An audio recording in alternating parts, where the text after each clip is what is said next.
आज मैं जुल्फ़िकार अली भुट्टो और सद्दाम हुसैन के बारे में पढ़ रहा था। शुरुआत में ये सिर्फ इतिहास समझने की एक साधारण कोशिश थी, लेकिन जैसे जैसे मैं आगे बढ़ा, एक बात ने मेरा ध्यान अपनी ओर खींच लिया। मैंने देखा कि दोनों ही अपने अपने देशों के बहुत शक्तिशाली नेता रहे। उन्होंने ऊंचा पद और सम्मान पाया, लेकिन अंत में दोनों को सत्ता से हटाया गया, जेल में डाला गया और उन्हें सजा भी मिली। ये समानता देखकर मेरे मन में एक सवाल उठने लगा कि क्या ये केवल एक संयोग है या इसके पीछे कोई गहरा कारण छुपा हुआ है। इसी सोच ने मेरे अंदर एक जिज्ञासा पैदा की। मैंने खुद से पूछा कि क्या मैं इन दोनों के जीवन में कोई ऐसा कॉमन थ्रेड ढूंढ सकता हूं जो इनके बीच इस तरह की समानता को समझा सके। मुझे लगा कि अगर कोई तरीका है जिससे इस पैटर्न को समझा जा सकता है तो वो ज्योतिष के माध्यम से ही संभव है।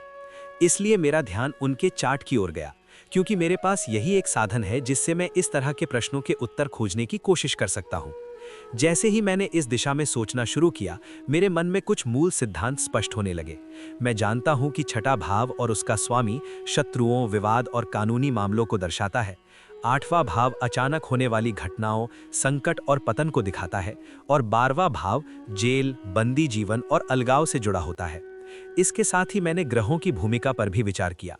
शनि कर्म और दंड का प्रतिनिधित्व करता है, मंगल संघर्ष और बल का संकेत देता है, और राहु राजनीति, छल, भ्रम और षड्यंत्र से जुड़ा हुआ माना जाता है।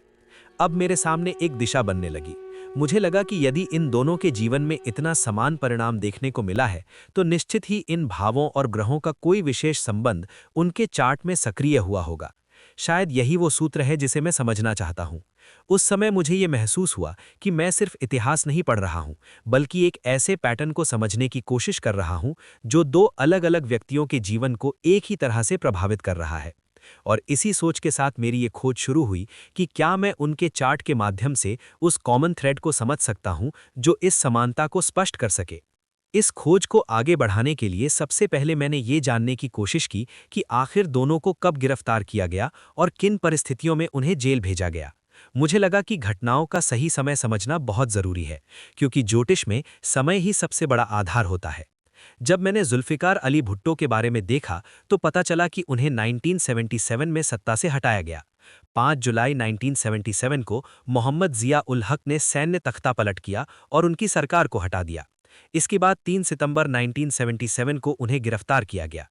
कुछ समय के लिए उन्हें छोड़ा भी गया, लेकिन 17 सितंबर 1977 को उन्हें दोबारा गिरफ्तार कर लिया गया। उन पर एक राजनीतिक प्रतिद्वंदी की हत्या का आरोप लगाया गया और इसी केस के चलते उन्हें जेल में रखा गया और आगे चलकर उन्हें सजा भी सुनाई गई। इसके बाद मैंने सद्दाम हुसैन के बारे में पढ़ा। यहां भी मुझे एक अलग देश लेकिन कुछ हद तक मिलती-जुलती स्थिति दिखाई दी। 2003 में इराक वॉर के दौरान उनकी सरकार गिर गई। 13 दिसंबर 2003 को उन्हें इराक में छिपे हुए स्थान से पकड़ा गया। ये गिरफ्तारी यूनाइटेड स्टेट्स आर्म्ड फोर्सेस द्वारा की गई थी। इसके बाद उन्हें हिरासत में रखा गया और उन पर कई मामलों में मुकदमा चलाया गया, जिसके चलते वे जेल में रहे और अंत में उन्हें भी सजा दी गई।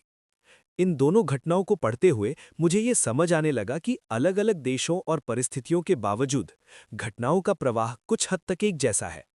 पहले सत्ता का नुकसान, फिर गिरफ्तारी, उसके बाद कानूनी प्रक्रिया और अंत में सजा।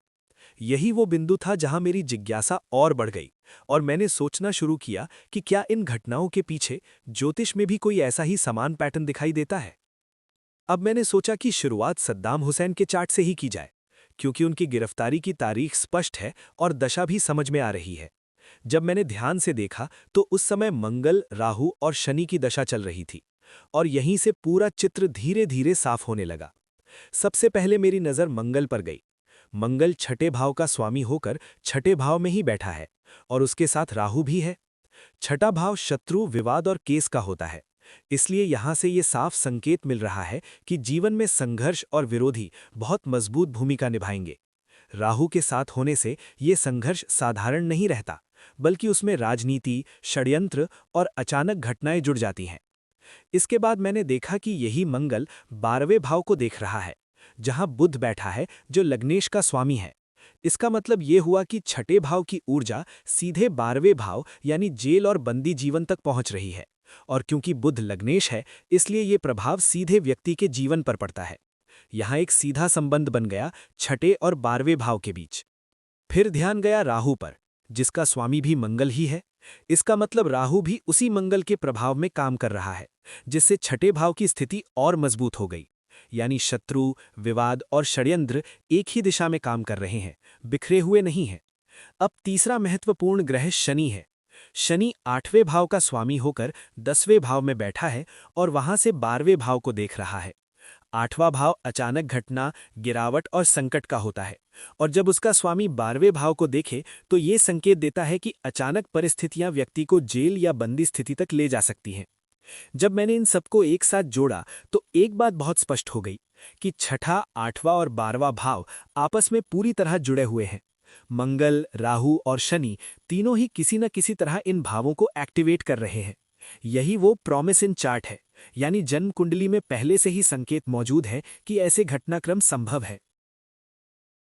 और जब वही ग्रह दाशा में सक्रिय हो जाते हैं तो वो घटना वास्तविक जीवन में घटित हो जाती है।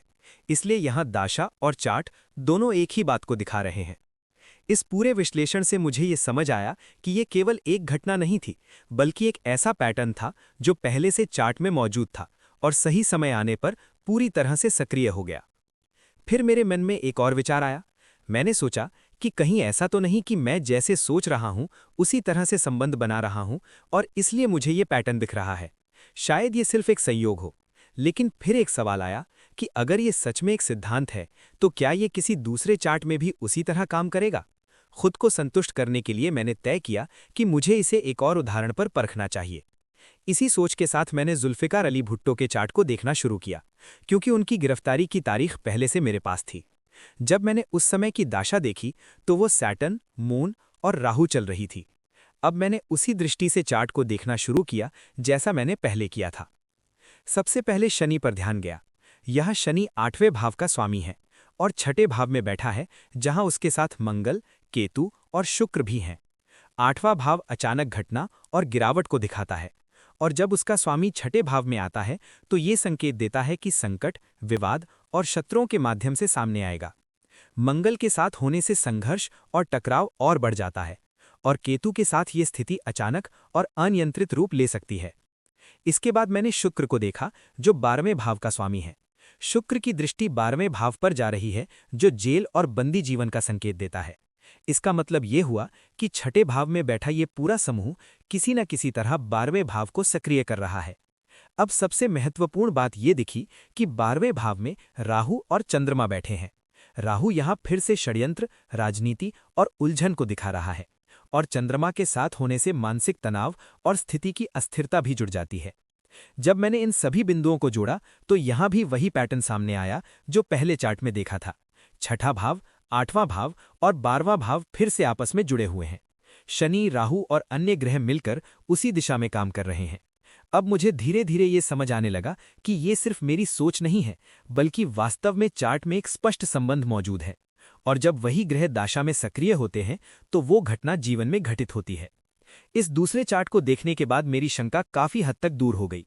अब ये एक संयोग नहीं लग रहा था, बल्कि एक ऐसा पैटर्न लग रहा था जिसे समझा जा सकता है। ये सब देखने और समझने के बाद मेरे मन में एक और गहरी भावना आई। जितना मैं इस विषय को पढ़ता हूँ और इसे समझने की कोशिश करता हूँ, उतना ही मैं आश्चर्य में पड़ जाता हूँ। कभी-कभी मुझे ये सोचकर हैरानी होती है कि कैसे सिर्फ एक छोटी सी कुंडली और उसमें ग्रहों और भावों के संबंधों को देखकर हम किसी व्यक्ति के जीवन के पैटर्न को समझने की कोशिश कर सकते हैं। ये समझने की कोशिश कर सकते हैं कि किसी के जीवन में कुछ घटनाएं क्यों हुईं और किस तरह समय के साथ चीजें सामने आईं। इसी के साथ कई सवाल भी मन में आते हैं। हम अक्सर सुनते हैं कि इंसान अपनी जिंदगी खुद बनाता है, लेकिन अगर ऐसा है तो फिर जीवन में दुख और कठिनाइयां क्यों आती हैं? कौन चाहता है कि वो कष्ट सहे? जो व्यक्ति जीवन में बहुत ऊंचे पद पर पहुंचा हो, वो क्यों चाहेगा कि उसका पतन हो या उसे ऐसी परिस्थितियों से गुजरना पड़े?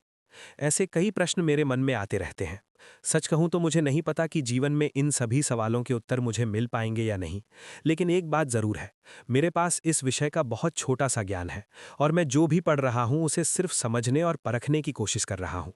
जब कभी कोई सिद्धांत चार्ट में सही बैठता हुआ दिखाई देता है तो मेरे मन में उन महान लोगों के प्रति सम्मान और भी बढ़ जाता है।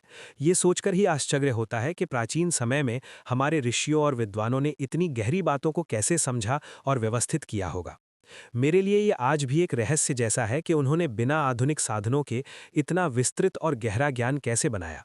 फिर उन लोगों का भी आभार महसूस होता है जिन्होंने इस परंपरा को आगे बढ़ाया, इस ज्ञान को सुरक्षित रखा और किताबों या मौखिक परंपरा के माध्यम से हम तक पहुंचाया। अगर उन्होंने ये सब साझा नहीं किया होता तो शायद हम आज इन बातों को समझने की कोशिश भी नहीं कर पाते। इसलिए जब भी मैं ऐसे चार्ट को देखता हूं और कोई सिद्धांत सही बैठता हुआ दिखाई देता है तो मेरे मन में जिज्ञासा के साथ साथ कृतज्ञता भी महसूस होती है। ये सिर्फ एक अध्ययन नहीं रह जाता, बल्कि ये उन ऋषियों, आचार्यों और विद्वानों के प्रति सम्मान की भावना भी बन जाता है जिन्होंने इस ज्ञान की नींव रखी और उसे पीढ़ी दर पीढ़ी आगे बढ़ाया।